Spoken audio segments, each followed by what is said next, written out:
Jadi kita belajar firman Tuhan hari ini di Matius pasal yang ke-14 ayat 22 sampai ayat yang ke-33.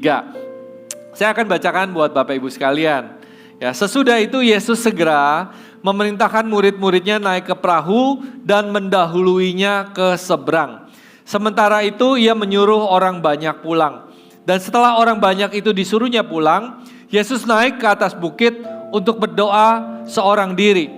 Ketika hari sudah malam, ia sendirian di situ.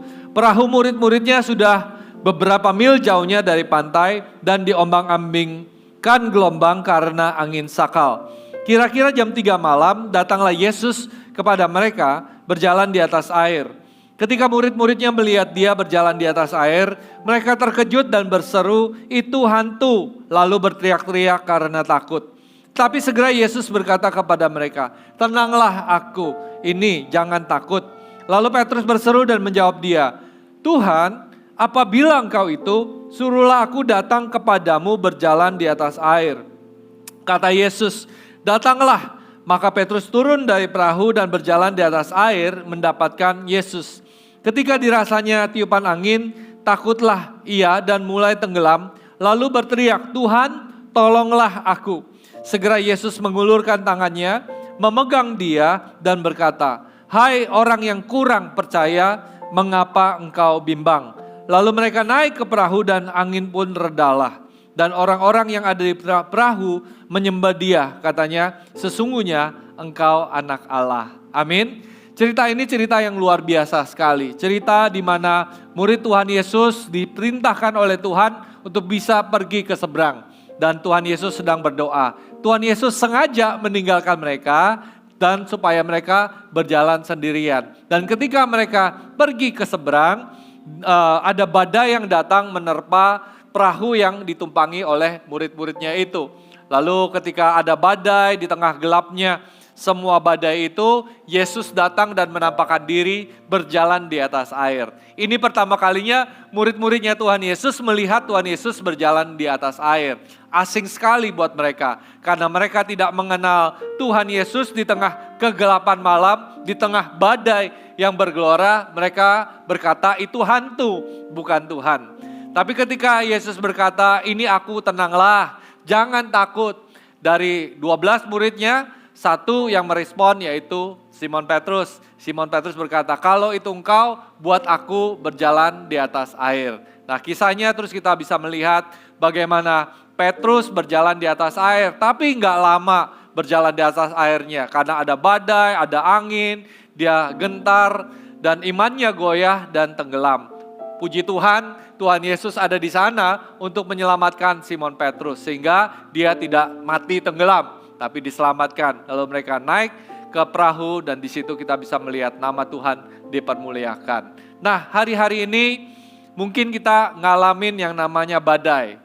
Ya, berapa banyak ngalamin pandemik ini bukanlah satu hal yang mudah untuk dilalui. Lambaikan tangan Anda. Amin. Kita banyak ngalamin tantangan, mungkin tantangan kesehatan, anggota keluarga kita mungkin ada yang sakit, mungkin juga kita juga sakit, ada yang bahkan mungkin meninggalkan kita. Ada juga yang ngalamin di pandemik ini krisis secara ekonomik, ya, kerjaan bingung bagaimana harus melanjutkan, ya.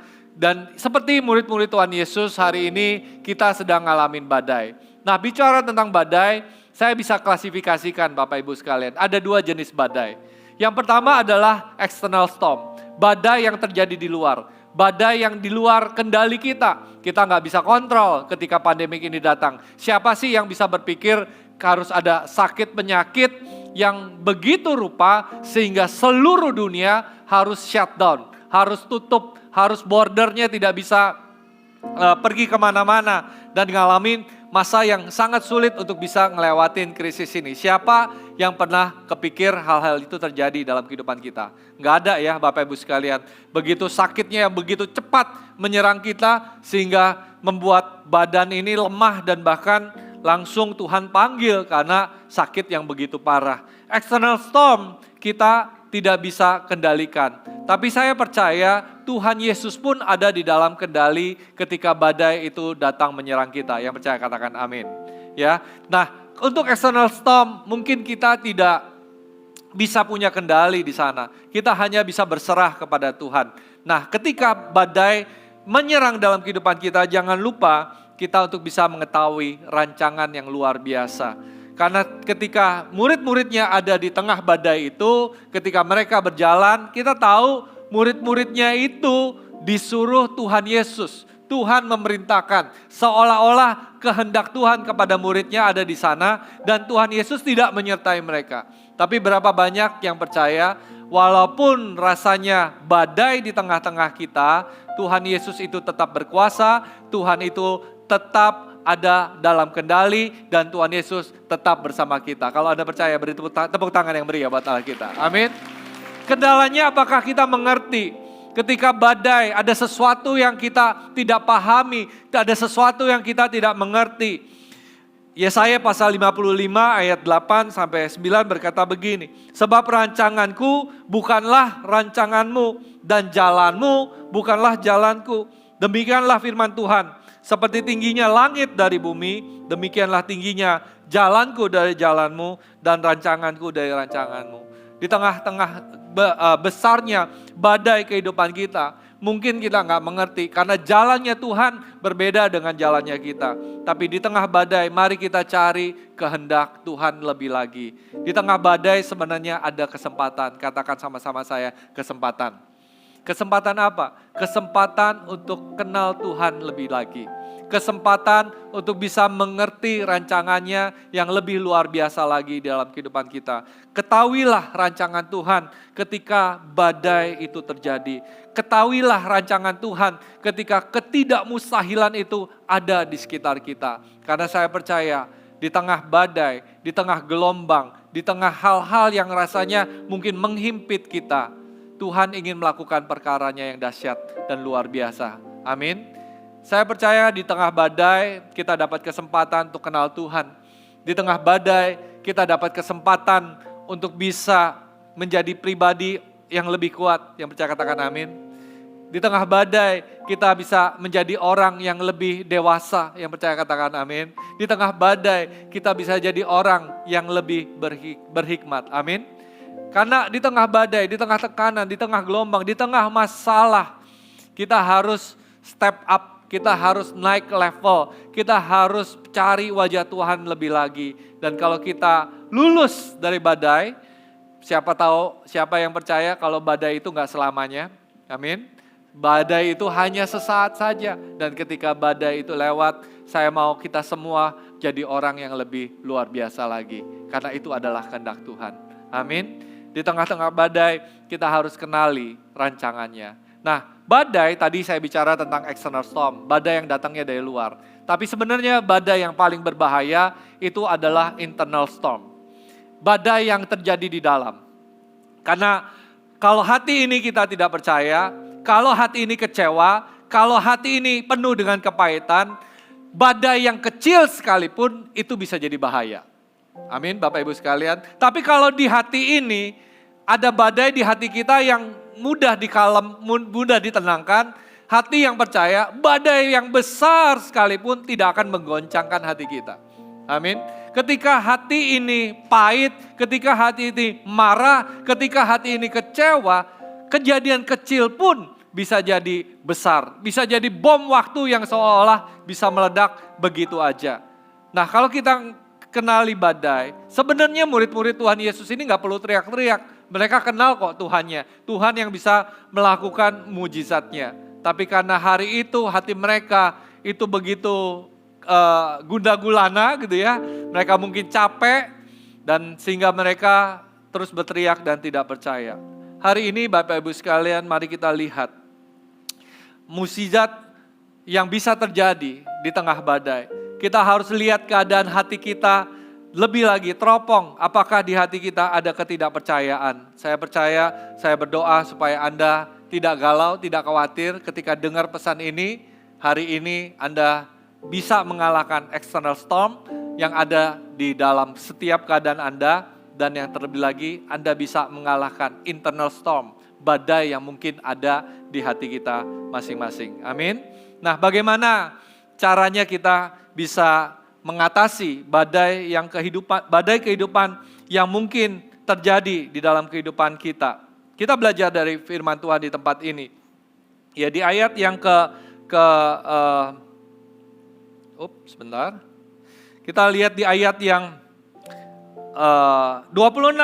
Dikatakan gini, ketika murid-muridnya melihat dia berjalan di atas air, mereka terkejut dan berseru, itu hantu, lalu berteriak-teriak karena takut.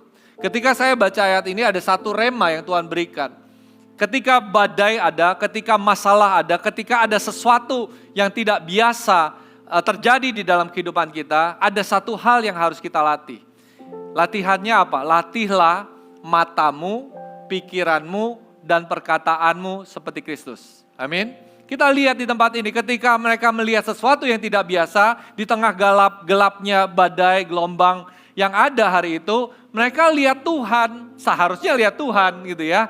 Tapi karena mata mereka tidak terlatih, mereka ngelihatnya hantu. Ketika mata mereka melihat, wah itu hantu, pikiran mereka berproses, itu hantu, keluar dari lidah bibir mereka, itu hantu.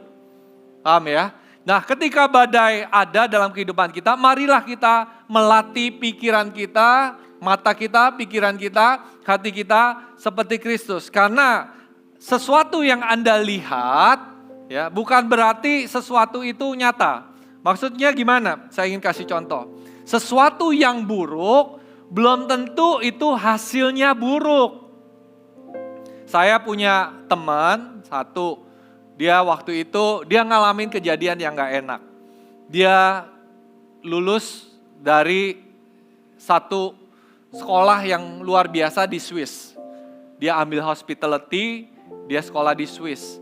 Dan dia punya cita-cita, kepengen kerja di Amerika. Lalu setelah selesai sekolah di Swiss, dia daftar kerja di Amerika. Diterima kerja di Amerika. Tapi gak lama, hanya 1 tahun aja.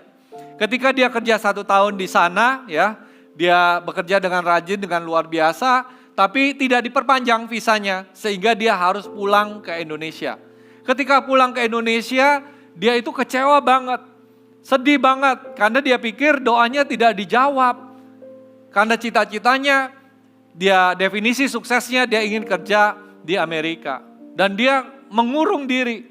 Ketika dia harus pulang ke Indonesia, dideportasi jadi pulang ke Indonesia gitu ya, karena gak boleh lama-lama di Amerika.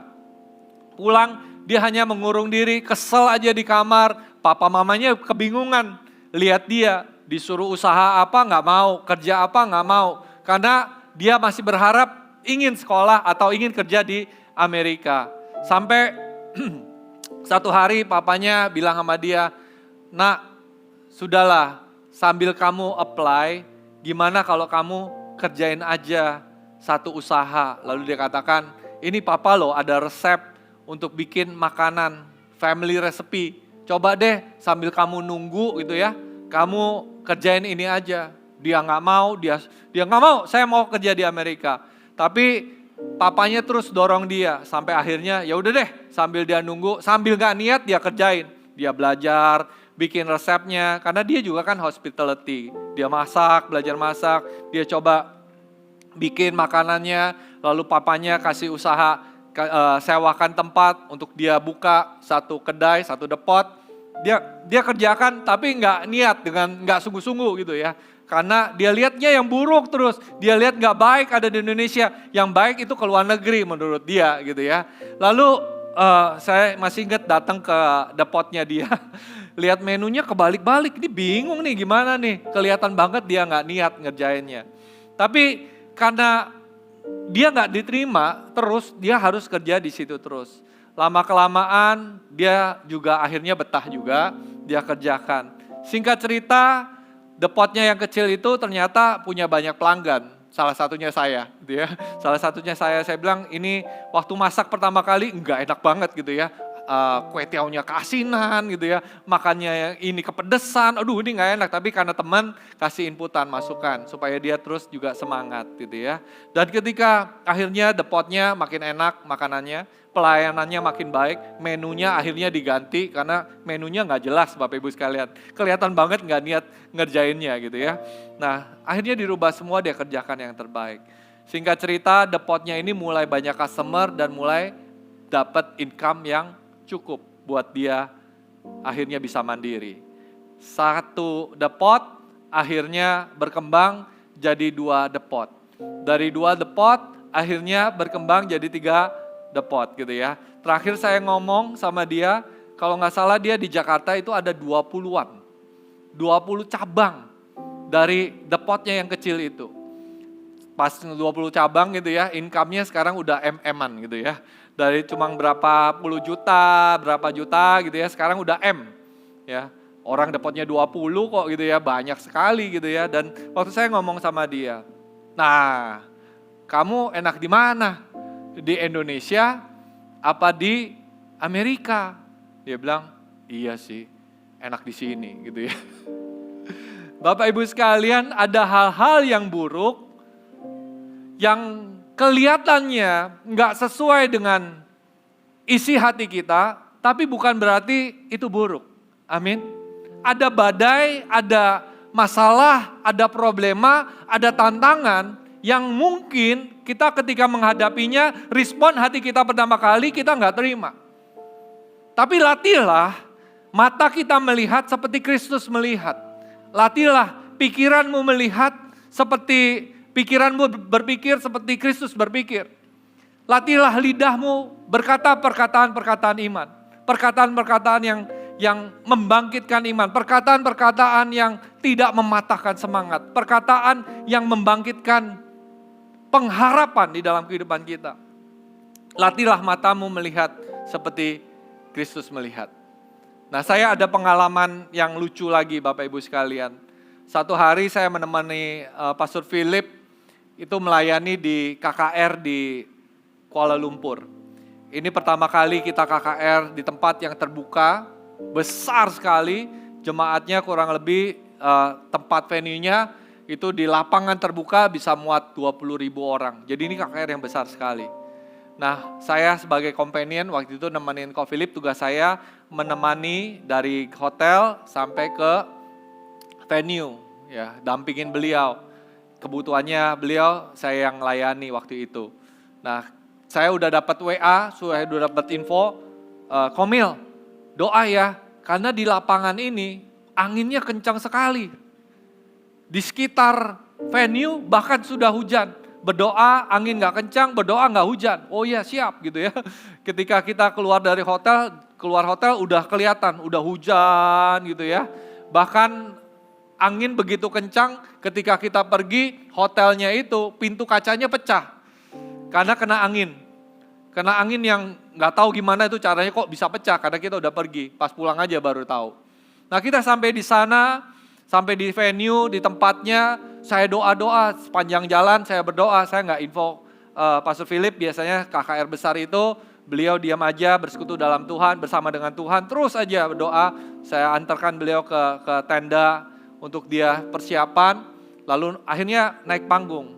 Benar Bapak Ibu sekalian, angin tuh kencang banget, di tengah tuh ada LED, tapi LED di sini aman, LED yang di kiri di kanan, itu tinggi, besar, dan goyang-goyang Bapak Ibu sekalian. Kena angin, wah kencang sekali. Itu membuat saya khawatir dan takut. Lalu Pastor Philip naik, mau menyampaikan firman. Wah saya duduk di samping ya, di samping panggung. Jadi kayak kalau ini saya ada di sana gitu ya. Itu ada barikade. Saya di barikade itu bisa lihat Pastor Philip lagi menyampaikan firman. Jadi saya doa terus supaya angin itu nggak ribut, nggak kenceng, nggak itu soalnya udah penuh 20.000 orang, ada orang sakit, orang segala macam Bapak Ibu sekalian. Nah ketika nyampein firman Tuhan, angin terus bertiup dan ada satu momen angin itu bertiupnya kenceng sekali sampai LED itu goyangnya wah dan bunyi. Ngong gitu ya, kencang sekali. Dan ketika angin bertiup kencang itu, saya langsung spontan teriak, dalam nama Yesus, aku tengking roh jahat gitu ya. Nah saya spontan gitu. Nah di panggung, kalau Philip kan di panggung nih, Pastor Philip di panggung, saya di pinggir sana, saya tengking dalam nama Tuhan Yesus. Pastor Philip dari panggung juga teriak, tapi teriaknya beda. Teriaknya gini, selamat datang Roh Kudus. Welcome Holy Spirit. Saya bilang, Saya bingung di situ, yang salah dia apa saya ya? Kok saya tengking? Setan? Yang ini selamat datang Roh Kudus. Dan ketika Pastor Philip bilang, selamat datang Roh Kudus, itu tiba-tiba angin ribut itu tenang. Itu tenang karena saya apa karena dia, saya juga bingung gitu loh ya. Tapi setelah itu, yang terjadi adalah hadirat Tuhan turun. Hadirat Tuhan turun dan menjamah. Tiba-tiba dari keributan itu bisa tenang semuanya. Bayangkan Bapak Ibu sekalian, 20.000 orang tenang tuh bagaimana? Di tengah, di belakang itu jalan, semuanya mobil-mobil. Tapi tenang dan hadirat Roh Kudus turun. Berasa banget, saya di samping langsung merinding, langsung bertobat. Ampuni aku Tuhan gitu ya. Karena aku menengking Engkau gitu ya. Karena salah lihat gitu ya, salah dengar, salah berpikir, salah mengucap.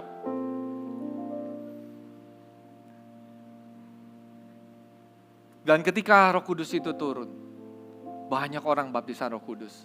Banyak orang menangis, banyak kesembuhan terjadi. Bapak Ibu sekalian, badai, angin, jangan sampai salah tengking. Amin Bapak Ibu sekalian. Mungkin badai itu ada, bagus buat kita, memproses kita. Mari kita bisa melihat setiap badai dalam kehidupan kita itu bukan sekedar sesuatu yang buruk. Sesuatu yang buruk bukan berarti itu buruk kok. Bahkan sesuatu yang baik bukan berarti baik juga. Ya. Yang kita perlu ketahui adalah kehendak Tuhan, rancangan Tuhan. Mata yang seperti mata Kristus, pikiran seperti Kristus, mulut yang seperti mulut Kristus. Mengucapkan kebenaran firman Tuhan. Amin. Jangan kita pesimis, jangan kita patah semangat, jangan kita kecewa, jangan kita pahit hati, jangan iman kita mati gara-gara kita tidak melihat pekerjaan Tuhan terjadi hari ini dalam kehidupan kita. Amin. Karena Tuhan kadang memberikan waktu, jeda untuk kita bisa melakukan perkara yang dahsyat. Tuhan bisa melakukan perkara yang dahsyat dan ajaib dalam kehidupan kita. Amin. Jadi prinsip pertama, miliki mata, telinga, pikiran, mata, pikiran dan mulut seperti Kristus. Yang kedua, ya, di tengah badai, Tuhan itu pasti berfirman. Tapi apakah Anda bisa mendengar? Biasanya di tengah badai, masalah kita itu berteriak lebih kencang daripada firman Tuhan. Apalagi kalau hati kita kepahitan, kemarahan, tidak percaya, itu semakin kencang ngomongnya. Karena di tengah badai, Tuhan itu berfirman. Belajar untuk mendengar firman Tuhan. Di tengah badai itu, ketika Tuhan Yesus muncul, Tuhan Yesus berkata, ini aku, tenanglah. Banyak dari kita hari-hari ini ngadapin badai, datang ke gereja, pulang dengan damai sejahtera. Tapi setelah itu kita pulang penuh dengan kekhawatiran dan ketakutan. Saya kasih contoh Bapak Ibu sekalian, kalau ini masalah gitu ya, seringkali kalau orang bawa masalah kan kita kelihatan ya, dari mukanya, ini masalah nih besar sekali gitu ya. Firman Tuhan berkata, serahkanlah 1 Petrus ayat 5:7, serahkanlah segala kekhawatiranmu kepadanya, sebab ia yang memelihara kamu. Ketika Anda mendengar suara Tuhan, ini tenang, jangan takut, itu artinya Tuhan ada di tengah-tengah Anda.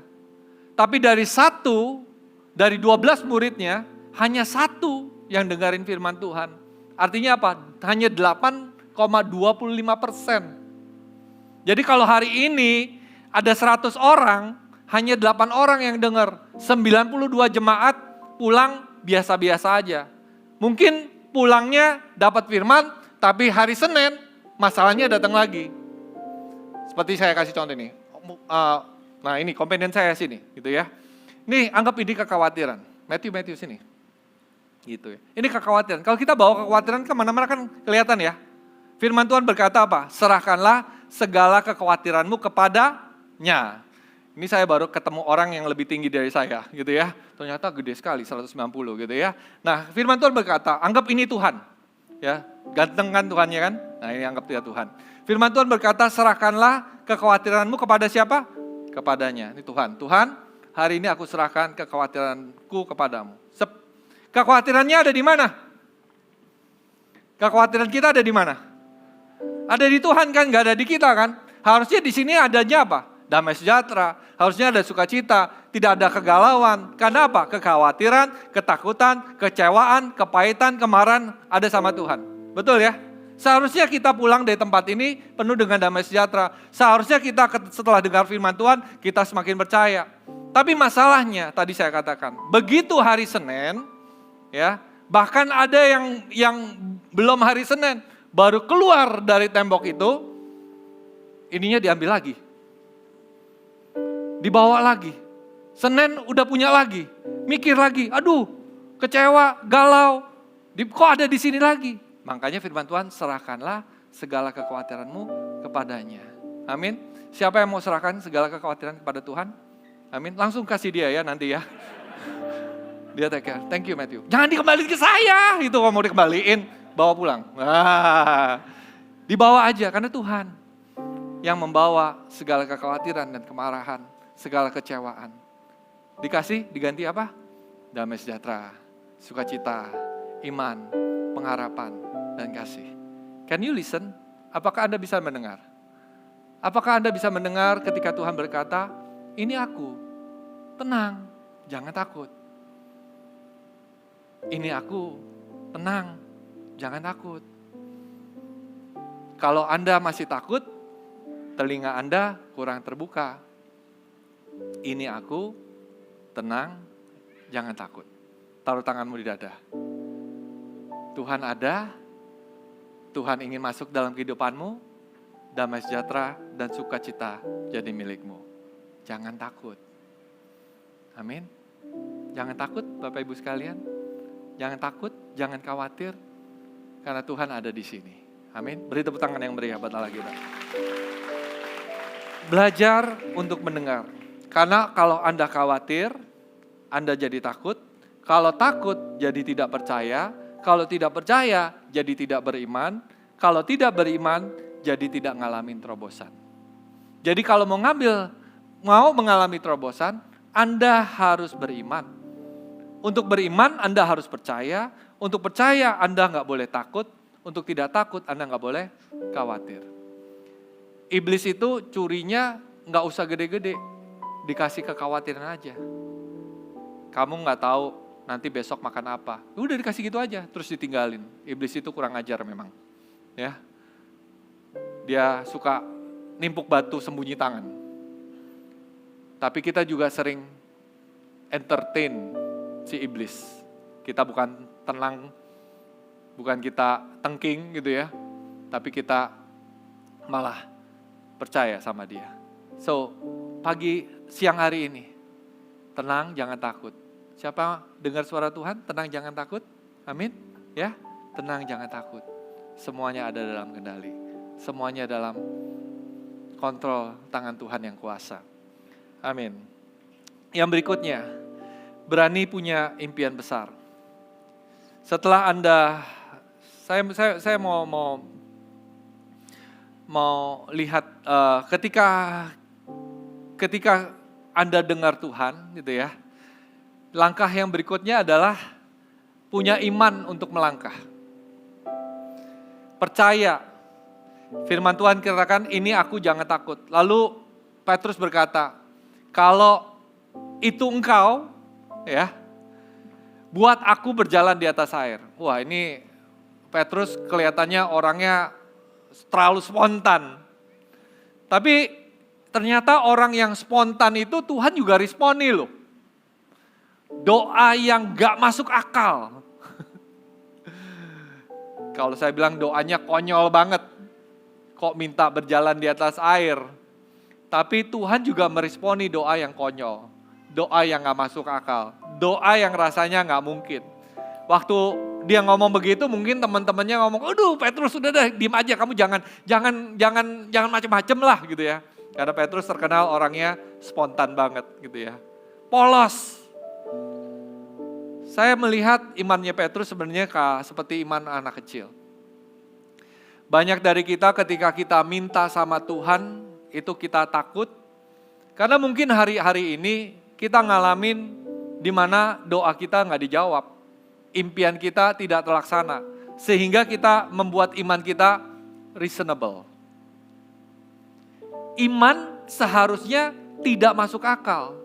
Tapi karena pengalaman pahit, pengalaman kita yang mengecewakan, pengalaman kita yang gak cukup banyak, membuat iman kita reasonable atau masuk akal.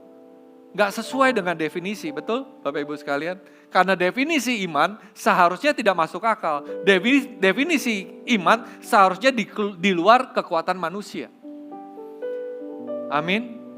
Tapi hari ini, mari kita membangkitkan iman kita. Mari kita tetap percaya sama Tuhan dan melangkah di dalam kehendaknya Tuhan. Satu langkah Petrus tadi di ibadah sebelumnya saya katakan, satu langkah kecil Petrus membawa dia keluar dari perahunya. Dengar suara Tuhan, itu udah luar biasa. Setelah itu Anda harus melangkah dan berjalan dengan iman. Melangkahlah sesuai dengan kapasitas yang kerinduan yang Tuhan taruh dalam kehidupanmu. Saya punya kerinduan untuk bisa jadi bagian dari 20, 30, 300 gereja Tuhan. Dan saya berdoa, Tuhan satu hari nanti ya Tuhan aku akan melihat 300 gereja berdiri di tahun 2020, 30. Bahkan doa saya, kalau bisa ya Tuhan, sebelum saya dipanggil Tuhan, 1000 gereja lokal juga bisa saya lihat. Itu iman saya Bapak Ibu sekalian. Dan iman itu saya tunjukkan setiap hari ketika saya melangkah, ketika saya menyampaikan firman Tuhan di tempat ini. Nah, langkah sederhana apa yang Anda harus ambil ketika Anda dengar firman Tuhan? Karena setiap firman Tuhan itu harus diresponi. Yang percaya katakan amin. Dan setiap firman Tuhan bukan hanya diresponi dengan percaya, tapi juga dengan action atau tindakan. Amin. Banyak dari kita hari ini Tuhan ingin ajak Anda keluar dari perahu Anda. Nah, hari ini saya ingin tutup dengan kisah ini, ya. Di ayat yang ke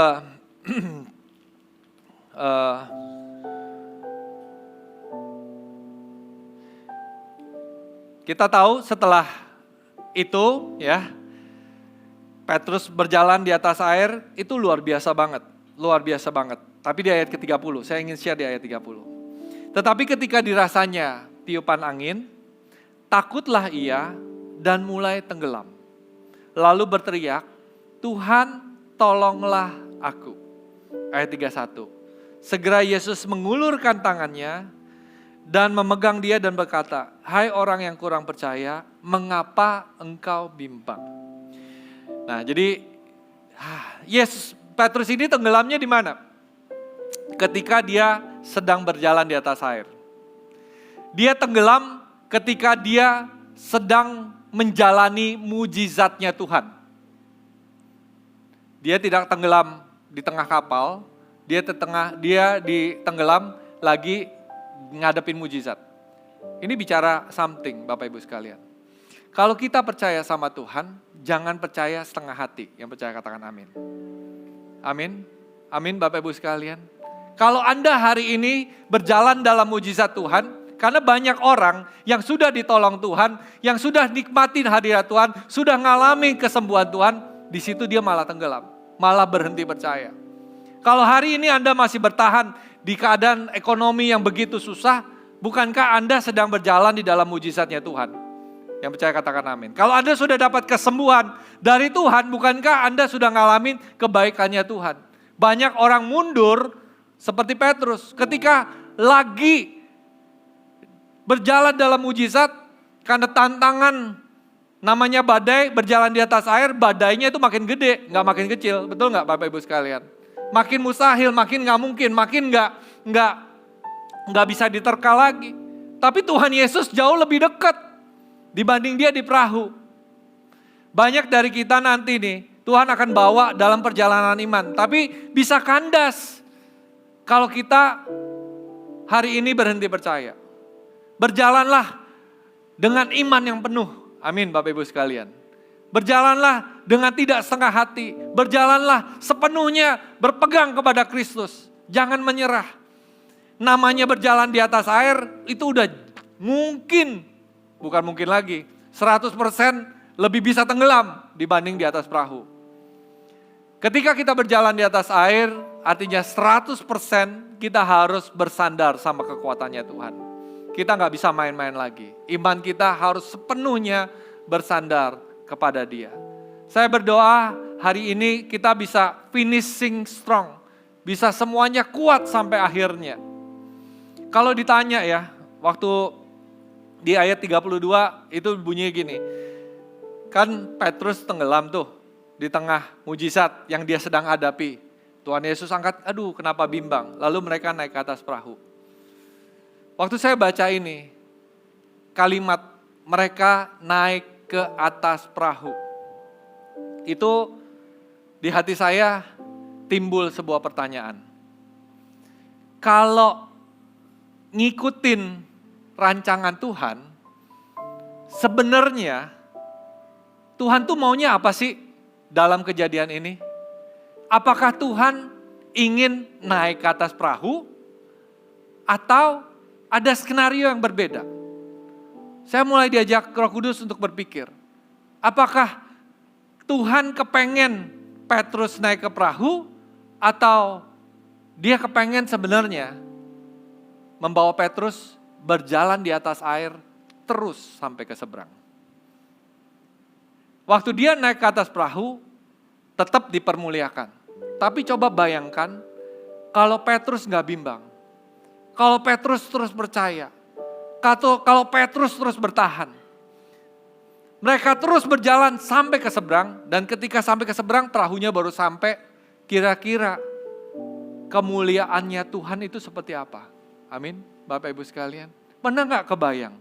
Kalau Anda hari ini terus percaya, tidak menyerah, terus memberikan yang terbaik, bersandar kepada kekuatan Tuhan, terus bertahan di tengah-tengah badai, memegang tangan Tuhan begitu gelap, karena makin lama kalau jalan berdua sama Tuhan Yesus makin lama makin gelap.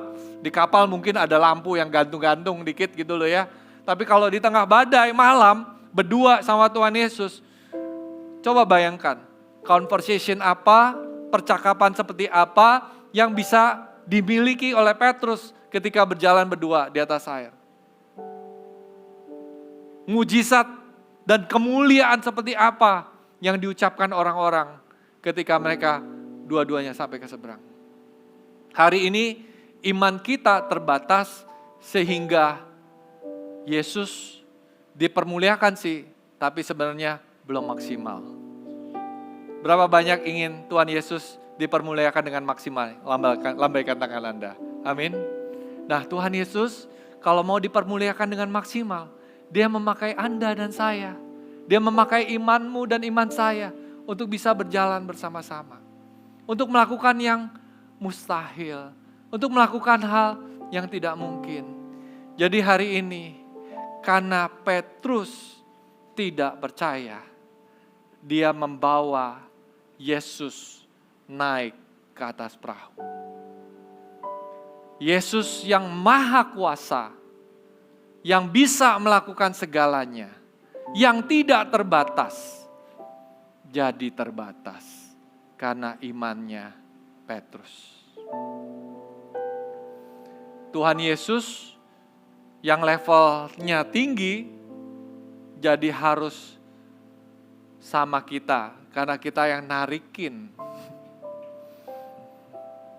keberadaannya Dia. Harusnya Yesus tuh berjalan di zona iman, dibawa naik ke perahu. Yang nyaman-nyaman aja, yang itu terlalu beresiko. Berjalan di atas air terlalu resiko, terlalu banyak hal yang susah ditebak. Udah di sini aja, perahu aman, nyaman. Banyak dari kita, Tuhan ingin bawa ke level iman, ke zona iman, ke pengalaman yang lebih besar, pengalaman yang lebih luar biasa. Tapi kita gak mau, di sini aja lah. Mau jadi CGL? Aduh CGL, susah lah Tuhan. Padahal Tuhan mau pakai hidup kita. Enggak lah, aku biasa aja. Anggota CG member aja. Selama-lamanya jadi CG member. Mau melayani? Enggak lah, aku gak bisa. Nanti ada pelayanan, kita berdoa ya, ada mission trip lagi. Nanti mission trip, doain orang sakit. Aduh, doain orang sakit. Waduh, saya nggak bisa. Lah, cuma tugas kita kan sebenarnya cuma doain, yang menyembuhkan Tuhan. Bener nggak? Jadi jangan ambil job description-nya Tuhan. Tugas kita kan emang doain, cuma doain aja. Cuma kalau doain aja, kita katakan enggak lah, kenapa? Karena kita nyaman.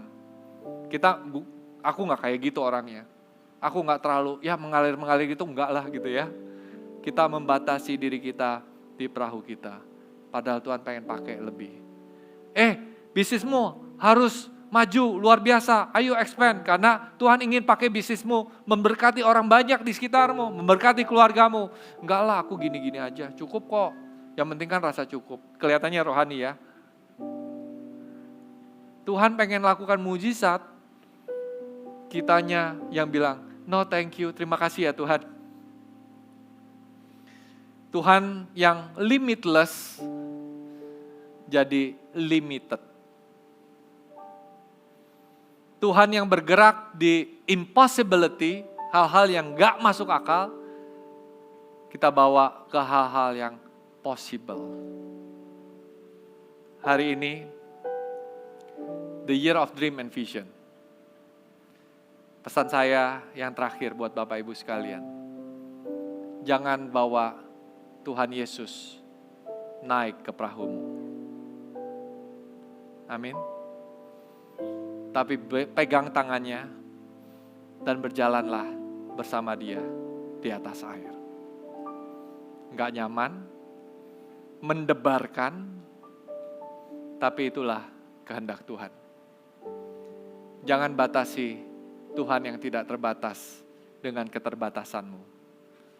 Jangan biarkan yang seharusnya Anda mengalami kemustahilan, tapi karena pikiranmu, matamu, telingamu, mulutmu terbatas, sehingga kita melakukan hal yang biasa-biasa saja. Mari kita genggam tangan Tuhan, berjalan bersamanya, melewati badai, dan pergi sampai ke seberang. Di tengah badai, pasti ada angin kencang, pasti akan ada yang menggoda. Tapi terus bertahan sampai iman kita komplit. Yang mau beri tepuk tangan yang meriah buat Allah kita. Amin. Kita bangkit berdiri sama-sama.